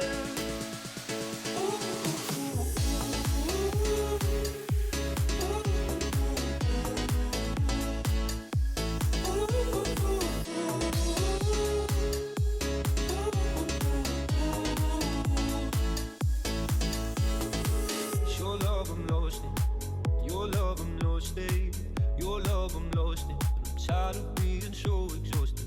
Your love I'm lost in, your love I'm lost in, your love I'm lost in. Even though I'm nothing to you now, even though I'm nothing to you now, there must be something in the water. So it has been a few days since I last filmed for this vlog. I've taken a few days off from Emboss or Toss. I was doing my Heartstopper reaction video, which I did, yes, end up doing, yes. That took all day Friday. And yeah, yesterday I was going to go live for weekend sprints with my channel members, but that's been pushed to today instead. So I'm actually going to be doing it in about just over 2 hours. And I have things to do by that as well. Like I'm going away tomorrow and I still haven't planned that video. That's what I'll probably end up doing today. I need to plan my next Vlogs of Halloween video that I'm filming tomorrow until Wednesday. So yeah, that's what today will be for. I also need to go to Morrison's and pick up some bits. This is me though, I always leave things last minute, don't I? So happy Sunday. Made myself my morning coffee. This is my second one of the day, nearly 11 AM. I've just chilled this morning. So I have finished The Near Witch. I read all of this yesterday, so I didn't go live, but I did finish a book. And I really needed to have this done because, I mean, it was a really quick and easy read. But yeah, I know that I'm not going to be embossing this. It's not going to be an emboss, but I'm going to give it 3 stars. Schwab, she says in the introduction that this is not her first actual book that she ever wrote. Apparently there was like a different one that I don't think she's released, but this is one of the earliest, and I think this was the first published. And like I can kind of tell, but only because I've read a lot of Victoria Schwab's latest books, and like not anything bad about the writing of this one at all. I mean, I do see the beginnings of something good here. I do see the same kind of descriptions that she uses later on, and also the same kind of characterizations too. Like I can see early frameworks of Lila Bard and Cassidy Blake in Lexi, the main character of this one, especially Cassidy Blake. It is Cassidy Blake, right? You know, the Bridge of Souls, City of Bones, that middle grade series. I've read the 3 books. I actually like that series. But I could really see a lot of her, the main character of that one, in Lexi. And again, like not a bad thing or anything, but I do think that Victoria Schwab improves on a lot of the things that I didn't think really worked for this one. So like pacing of the story, I think was really like not exactly lackluster, but it was just very stilted. There was a lot of stilted moments where something would start to happen. Even the narrative itself would feel rather stilted. Like the way that the phrases are written, the sentences are written, there's some like short sentences which can be very punchy, but the way that this kind of read as was a little bit more like list-like rather than atmospheric. And, you know, this is why I'm conflicted, because there were atmospheric moments, because anything to do with the Nya Witch, anything to do with the village itself, and like the children going missing and trying to find these children, that was atmospheric, absolutely. But that kind of got bogged down by the romance of this one, and I wasn't really loving the romance of it. I think that's why I didn't enjoy it as much as I did, because I love anything to do with witches, as I've said over and over again. And this could have been like really good if we'd focused on the main character as an individual, and maybe like she gets a friend to help and stuff. But I don't know, I felt like the romance in this one was a little bit forced, and we could have really done without it. I also found the plot to be a little bit predictable. I kind of guessed where we would go with the story, especially when it comes to the missing children and all of that. It kind of reminds me a little bit of Diabound, which I read recently as well. I really enjoyed Diabound. I thought it was really entertaining. And that one kind of has a bit of a similar setup. And Diabound came way after the Nya Witch. But I preferred Diabound like so much more, at least when it comes to that plot element of missing children, trying to find them and things like that. I found this one to be a little bit, you know, cliche, a little bit already done before. When did this come out? Was it like 2012, 2019, but copyright text 2011. So, you know, this was written a little while ago, so it does predate a lot of the books that I've read over the last few years, absolutely. So with that context in mind, I still don't really feel like this one did anything new or original, and it's just not going to stay with me at all. So I don't think I want to emboss it and keep it in my collection forever. Glad I read it. Glad I read Victoria Schwab's, like, one of her first books. Comparing things like A Darker Shade of Magic to this one, it's like night and day, really. It really is. And this one had, like, way too many similes as well for my liking. And I could tell that this was starting to get a little bit overtly written. And I feel like Victoria Schwab has had a better way of reining that back in as like she's gone on with her writing journey. Not all debut novels are inherently bad or anything like that. I always think they can be such a good starting point for an author's journey. And this was a really good starting point for Victoria Schwab's journey. Had I read this in 2011 or even 2019, when I think I got this book, I must have bought this in 2019. Because this is, yeah, a first Titan edition. March 2019 this came out. So, yeah, wow, I've had this for 7 years. Must be one of the oldest books that I own. That's crazy. And I joined BookTube April 2019. So I must have got this like not long after starting BookTube. So damn. And yeah, if I'd read it then, I think if I'd read it my first year on BookTube, I probably would have enjoyed it more. I probably would have given it like 4 stars maybe. But we have grown, we have changed, and yeah, not embossed. It's getting tossed, but it's one that I'm like, okay, I'm glad I read it, but I'm not going to keep it. So I am still like trying to debate like how to approach my schedule this next week and a half to 2 weeks. And I do think I'm going to do one more round, because I do have my train journey to the place I need to go to tomorrow. And then I should have the video done by Wednesday morning. And then Wednesday morning, my journey back, I'll be able to read the book that we could end up winning or losing, and we can have that be the final book for this. And we can have like a little bit of a journey as well, like get out of the house a little bit more. And also with this weekend hangout that I'm doing today with my channel members too, it would be nice to have a book that I would maybe be able to start today, potentially. There is a lot of reading I need to do over the next couple of days, so I'm trying not to, you know, burn myself out from that. But, you know, if I manage to plan this video in enough time, go shopping for some food to take with me tomorrow. I got myself one of these, you know, like a cool bag thing. And I've got some ice packs as well that I've got in the freezer right now, so that I can take the food with me and keep it cold, so it doesn't, you know, go bad or go off. And that is revolutionary, let me tell you. So yeah, I'll sort that out too. Also, it's the F1 today, and I built my Charles Leclerc Lego yesterday as well, which Steph and Jade got me for my birthday. Finally got to build it like 2 months later, and it was so much fun. I love it. I love it so much. I put it on the TV, so it looks good there. I think it looks good. I think the race starts at 2 p.m, so I'll be an hour into my sprints, but that's fine because I'll be sprinting pretty much all day. So I'll be able to like put the race on, check out the start of it, plan my video in the background, you know, do some work, and yeah. No, it should be good. It should be a good day. And I'm also so sorry that this video has been like very, very chatty and a lot of different things, more so than just like reading. I know that can piss some people off. And I was thinking maybe I should just do a second channel, a third channel at this point. Gavin vlogs it all. And maybe I just do like daily vlogs and stuff and just talk about my life. Although I don't think I'm interesting enough. Like I really am boring half the time.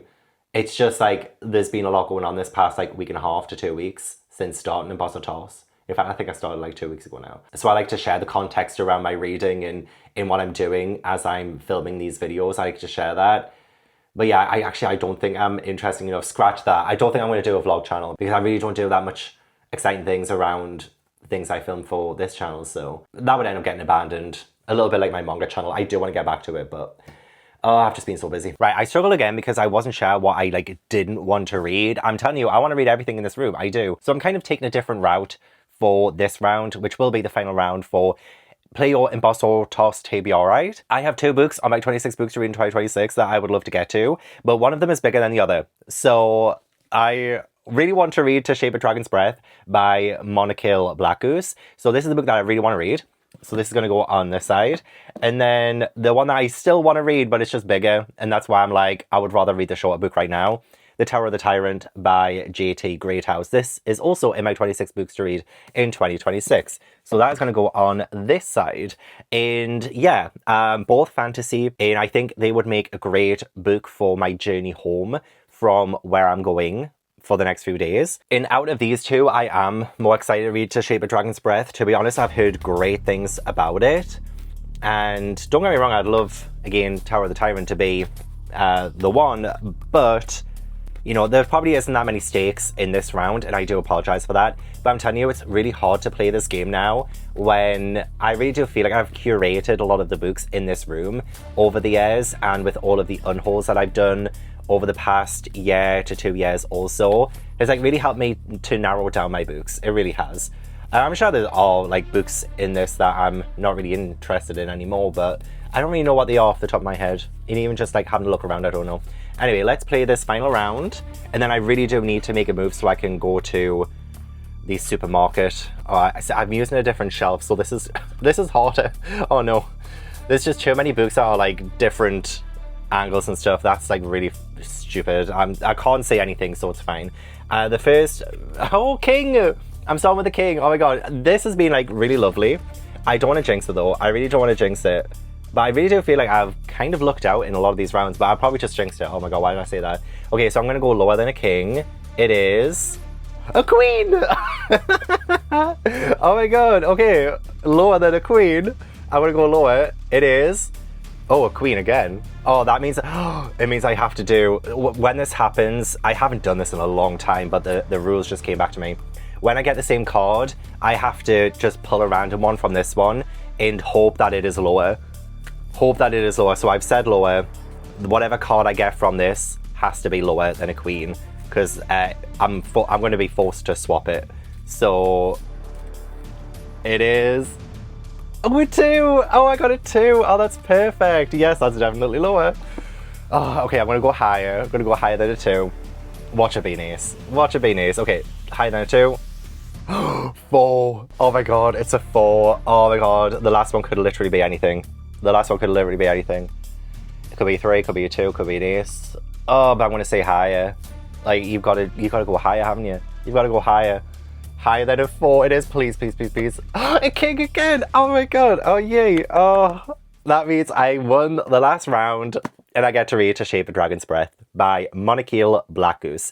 And I do also have an audiobook for this on Spotify, so I can tandem read and get the author's name correct. This is about a young Indigenous woman who enters a colonizer-run dragon academy and quickly finds herself at odds with the approved way of doing things. Yeah, I believe the main character, she bonds with a dragon, and the colonizers are unhappy with that. Yeah, the English conquerors of her land have different opinions, and they have a specific idea of how a dragon should be raised. But Anarchist is smart, determined, and resolved to learn what she needs to help her dragon, even if it means teaching herself. The one thing she refuses to do, however, is become the meek English miss that everyone expects. Sounds like a good coming-of-age story. I've been so excited to read this. There is a sequel. In fact, there might be more than a couple of sequels. I just know the sequel is blue, and blue is my favorite color, and I really want to get the book of the sequel, but I want to read this one first to make sure I like it. And yeah, I'm so happy. So yeah, I might end up starting this today during my weekend hangout. We'll see how far I get in with my video planning and all of my work. Oh, I'm so glad we've ended on a high. Although we haven't ended yet. Don't tune out just yet. Don't tune. We've still got some time to go. Guys, I'm like one of the only ones in first class right now. No wonder the ticket was so cheap. but I have myself a coffee. Oh, I'm kind of scared to pick it up actually because the train is going fast. But I have a coffee, oat milk, and I'm about to start To Shape a Dragon's Breath. I'm so excited. I'm so excited. I am on my way to Edinburgh and then getting the bus to where I need to go, which is very fun. And yeah, it's just so lovely just being able to like just chill for a little bit before the madness starts over the next couple of days, where I'm going to be filming non-stop. So yeah, I'm going to start this now.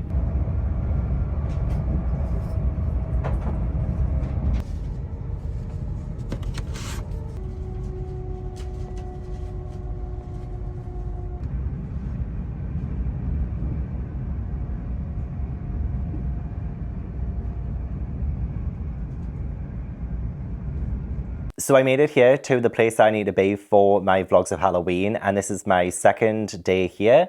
So I did read quite a bit of To Shape a Dragon's Breath on the train. Well, I say I read quite a bit. I'm on page 57. That's actually not quite a lot. And then I had to get a bus, which I read a little bit on the bus, but it was just so loud on the bus. And you know when you are on a bus and you don't know the stop that you actually need to be off? Like you know the name of it, but you actually have no idea which stop is which. That's exactly what it was like. So I knew it would take about an hour and a half to get here. So I read for a little bit, but then I was like, okay, I need to remain vigilant because I could end up missing my stop. So I didn't read too much on the bus, but yeah, 57 pages in, and I'm really enjoying this. This is feeling a little bit like How to Train Your Dragon in a little way, which I obviously love. We follow Anacus, and I love the fact that we instantly start the story with her seeing this dragon. And I love the fact that it's being described straight away. So this author is like very good at description, always sells it for me, especially in a fantasy when I need them to paint that picture for me sometimes so that I can envision what they're envisioning. So I love the early descriptions of the dragon. I also love the descriptions of this place as well. So it is rooted in, you know, indigenous culture, and you can tell through the community that they like look out for one another, despite there being, you know, this treaty with the English. And I love the fact that that is so close to being called like the English, English, you know, what's the difference? They have a treaty with them so that it will stop them from, you know, further terrorizing them and all of that. So there's definitely a lot of commentary there that I think this author has done really well at depicting so far in the depiction of the villagers and how they talk about their circumstances, but also like how they look out for one another. I do love the fact that, you know, for instance, the main character, she does bond with this dragon egg, and this dragon, you know, now comes out and wants to be with Anacus. And I believe that is the way to pronounce her name, because there is a pronunciation guide at the front, and that is so freaking handy because there are quite a lot of names. And it says here, Anacus. So say, for instance, you know, this dragon is indigenous to this land, and you have the English where they have their own dragons. And it seems like with the English, they would fight over the dragons or what have you. But because Anacus has, you know, bonded with this dragon, they obviously can't just like take it from her or anything like that. But when it comes to the villagers and how they allow her to be like close to the dragon egg before it's like even hatched and things, it's like they've realized straight away, oh, you know, she is part of our community and this is like her thing. And instead of like trying to take that away from her because she's like younger and all of that, the villagers are, you know, very supportive, and there isn't really like any kind of conflict there, you know, whereas it would have been if this had been like the English or any other kind of community. So I can already feel like the tight bond between all of these people. And I love the fact that there is a Dragon Academy, and I haven't quite got there just yet, but you know, there has been a letter, there has been a visit as well. There's been, you know, someone riding a dragon and giving Anacus the option, well, not even really the option. I don't really think Anacus has an option to do it because, you know, as this dragon is going up, this dragon is not really able to control themselves, and they can't really control their fire. So that's why this is called To Shape a Dragon's Breath. This academy is going to try and shape this dragon's breath so that it doesn't go out of control, it doesn't accidentally hurt anyone. So I'm loving the direction of it. It feels a little bit adventurous so far as well. There is a really rude fucker called Karina, and I believe she is the headmistress. And this person is incredibly, like, racist. And you can tell as well that they kind of prioritize good breeding. So she feels like she can look down on people. And that makes me a little bit scared. I'm pretty sure it was mentioned that she is the headmistress. Let me double check that though. Oh, yeah, it is. I didn't underline that part of it, but I just reread the letter there, and I was like, the headmistress is like this, really? So there is like this pull between like preserving certain aspects of the things that we know, like our knowledge, and trying to like learn new things as well. There are definitely some things about this Dragon Academy that can really help, but it's not really fitting in with Anakusa's like kind of culture and her past and her history. But I freaking love the fact that there's like a ministry for dragons. I love the imagination behind that. I love that familial bond in knowing that she has her people and she can rely on them too, while also being faced with the prospect of having to overcome things that will shake that up, you know? So really enjoying it so far. I'm not that far in, as I've said, but I will most likely end up reading quite a lot tomorrow. So, you know, I'm only here for 2 nights. I've stayed last night. This is my last night here. And I will be getting, well, I need to get up really early actually, because I need to walk from here to the bus station, which will take about half an hour, maybe 40 minutes. And then, oh God, and especially when I'm lugging my suitcase. Oh my God. And then get the bus, which took an hour and a half to get here. Usually it's supposed to take like an hour and 10 minutes. Took an hour and a half yesterday. There was quite a lot of traffic in Edinburgh. And then you get my train from Edinburgh to home. And that's at 12. Like my train is at 12. So like, what time should I actually leave here? I might have to leave here pretty early. Like maybe like 8 o'clock. Maybe like I might leave here at 8. I'll have a look. I'll have a look at the bus times as well. I'm really worried about the fact that I'm going to be on this bus for a long time. Just in case there's that massive traffic again and I end up missing my train. I really hope not. I'm on my train home now, and I'm going to read some more of To Shape a Dragon's Breath. So that video is now filmed. I just need to edit it when I get home. But I need to focus on this first. I want to finish this book, and then I will do the next video and all of that good stuff.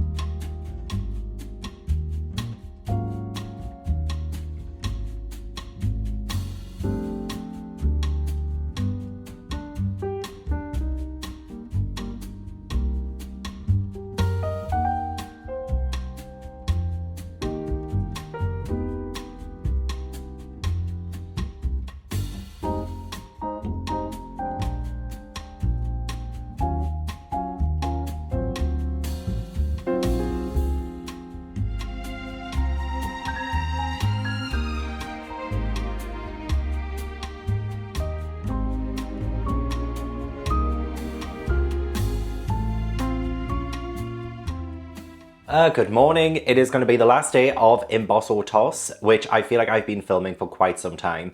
And in less than a week, I will be going away again. So we need to make a move. And I only really managed to get to page 131 of To Shape a Dragon's Breath yesterday during my journey home.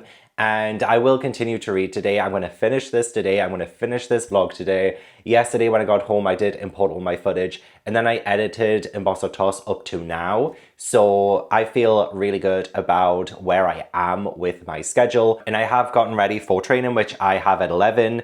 And I have the audiobook for To Shape a Dragon's Breath, which I will be listening to on my way down and on my way back as well.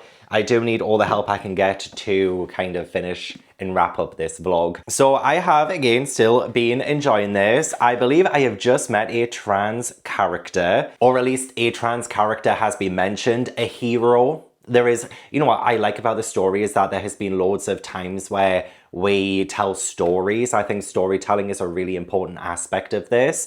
And we hear about a hero. Okay, actually, I looked at the pronunciation guide and there isn't a pronunciation for this character. But the hero Requiska, who is someone mistaken in childhood for the sex opposite to their true one. And I love the fact that this has been like such an inclusive environment. This has been such an inclusive story in many different facets of life, while also showing, you know, different aspects of the real world that is so like awful. Like white fragility, for instance, is a massive one. There is a scene, no spoilers, but there is a scene where the main character meets a couple of new people, and the main character is also with Marta, and Marta is kind of like a mentor kind of person who lives there, and Anakus is new to the academy.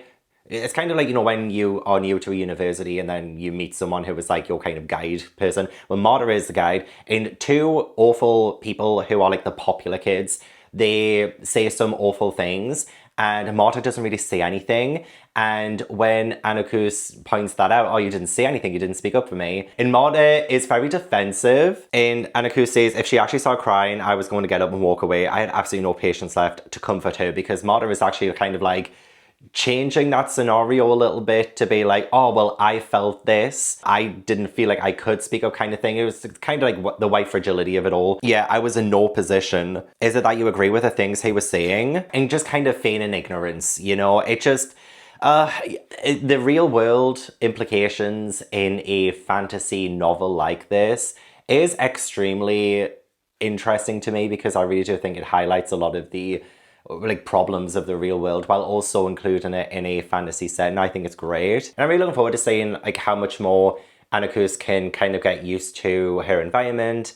And she does feel out of place, but I know she does have a place, and that will be interesting to see how she comes to, you know, carving out her own place in, you know, this world that she's now found herself in. A world that likes to ostracize and push her out. So it is still pretty early. I have every faith that we will finish today. I've had a coffee. I feel all good, had breakfast. This is my first training session since Friday last week, because I missed Monday and Wednesday being away.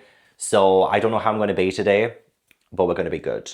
We're going to be great. And just like that, I finished my last book for Emboss or Toss, and this is definitely going to get embossed. So that's what, three embosses and 3 tosses in this video. I'm happy with that. I really am. And I will be giving this 5 stars. I loved it. Gonna do the embossing here. I think it looks pretty good.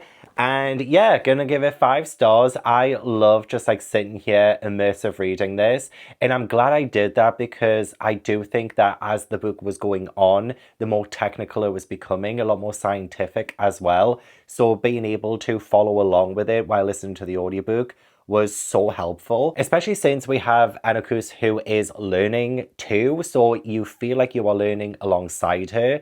There's just so much kind of like thrown at you, and I do think this is actually like a really good replacement for that, you know, the series that shall not be named, because it really does include that school element that I feel like a lot of us loved growing up, and kind of just like the idea of a world expanding and the magic system expanding too. Like, it was just so fascinating to see that, and seeing how it got explained, and how dragons in their breath is kind of woven into that too. There's just so much that ends up getting, you know, told to you and explained to you through lessons and things, and just that, you know, storytelling that I mentioned before about, you know, telling stories and things that have been passed down. That kind of stuff has just like been so wonderful to read throughout the story. Anakus as well, oh my god, her journey was fantastic. I loved seeing her blossom and grow throughout the story, and her connection with her dragon as well, and seeing like how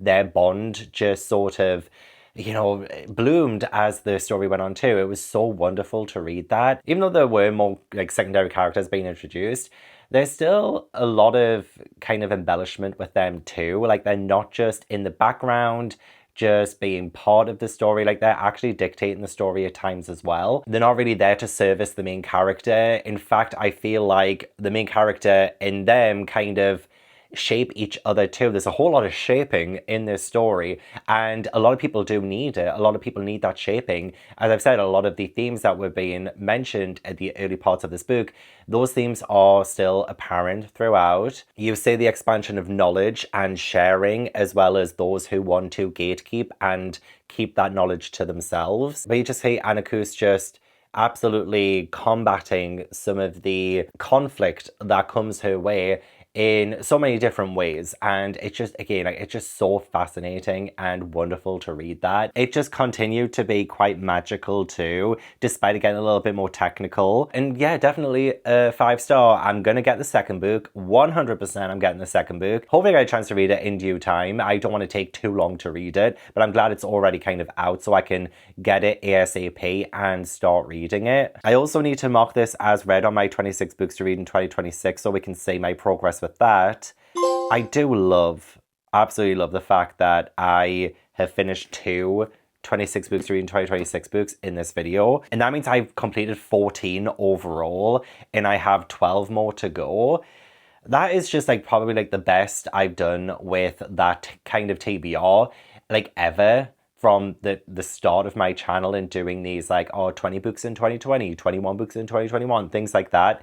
Definitely the best I've done. In fact, actually, I don't even think I used to do it then. I think the first time I did something in something was 24 books to read in 2024. I actually think that was like maybe the first time I ever did it. So scratch what I've just said. Yeah, so if this is the third year I've done it, it's like the best year I've done it so far. And we're not even, well, we are past the halfway point of the year now. But, we're 7 months in. We still have 5 months to go, which sounds so weird when I say that out loud.